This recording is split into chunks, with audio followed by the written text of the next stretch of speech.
भारत के रहस्यों में एक ऐसा सच जिसे जानकर आप चौंक जाएंगे। क्या सच में आज भी मौजूद है सुग्रीव की गुफा?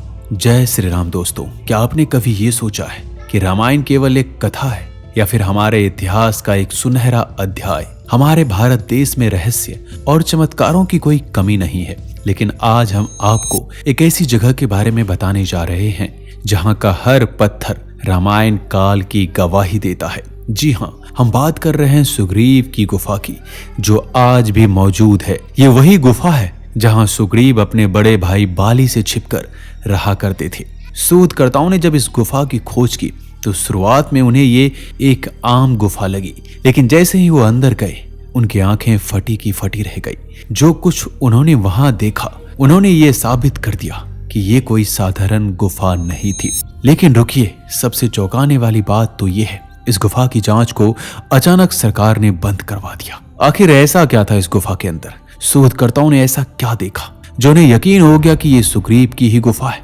और सबसे बड़ा सवाल, ये गुफा आम लोगों के लिए क्यों बंद कर दी गई? दोस्तों, ये रहस्य आपको झकझोर कर रख देगा, तो इस वीडियो को अंत तक जरूर देखिएगा।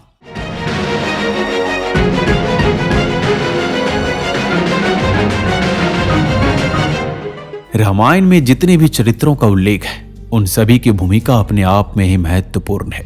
राजा दशरथ सहित तीनों माताएं, गुरु वशिष्ठ, निषाद राज, राजा जनक, विभीषण, अंगद इत्यादि जितने भी व्यक्तित्व राम कथा से जुड़े हैं, सभी अपनी अपनी भूमिका में महत्वपूर्ण लगते हैं। उन्हीं में से एक है सुग्रीव, किष्किंधा के राजा, राम के मित्र।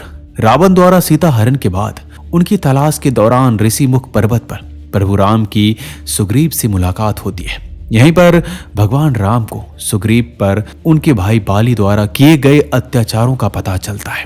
भगवान राम सुग्रीव को अपना मित्र मानकर उन्हें बाली की तरफ से मुक्त करवाने का वचन देते हैं और उन्हें किष्किंधा का राजा घोषित करते हैं। माना जाता है कि रामायण में इसका उल्लेख है। किष्किंधा आज भी कर्नाटक प्रदेश के हम्पी शहर में है, जो प्रसिद्ध विजयनगर साम्राज्य की राजधानी थी। यहाँ पर वानर सुग्रीव और बाली की राजधानी किष्किंधा थी।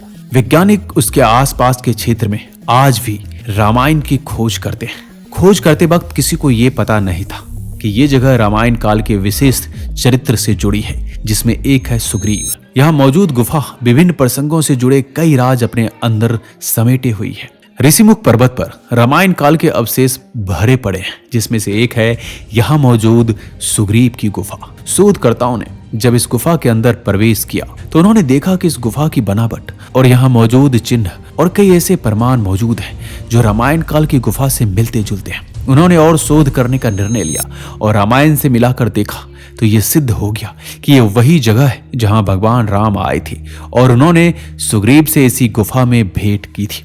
यहाँ तक कि गुफा के बाहर आपको एक साइन बोर्ड भी मिलेगा जिस पर यह लिखा हुआ है कि ये सुग्रीव की गुफा है। रामायण में वर्णित प्रसंग के अनुसार बाली से विवाद के कारण जब सुग्रीव को छोड़कर भागना पड़ा तो इसी स्थान पर आए और इसी ऋषिमुख पर्वत पर एक ऋषि का आश्रम था। उस ऋषि ने अपने आश्रम को पवित्र रखने के लिए बाली को श्राप दिया था और उसी श्राप के कारण वो बाली इस क्षेत्र में प्रवेश नहीं कर सकता था। अगर वो प्रवेश करता तो उसकी मृत्यु हो जाती और यही कारण था कि सुग्रीव के लिए छिपने की दृष्टि से यह सबसे उपयुक्त स्थान था। इस गुफा में श्री राम भी रह चुके हैं और आज भी उनकी पूजा यहाँ पर की जाती है। यहाँ बहुत सारी ऐसी चीजें हैं जो रामायण से जुड़ी है। यहाँ कुछ ऐसी भी गुफाएं हैं जो सरकार द्वारा बंद कर दी गई है, परंतु क्यों, इसका सटीक जवाब किसी के पास नहीं है। ये क्षेत्र बहुत ही मनोरम है। यहाँ आज भी ऐसा प्रतीत होता है जैसे कि आप रामायण के काल खंड में आ गए हो। यहाँ के भौगोलिक दृश्य में आज भी अधिक परिवर्तन नहीं आया है। दोस्तों, आप लोगों का क्या कहना है इसके बारे में? हमें कमेंट बॉक्स में अवश्य लिखिएगा। मिलते हैं अगले वीडियो में, अपना ख्याल रखिएगा।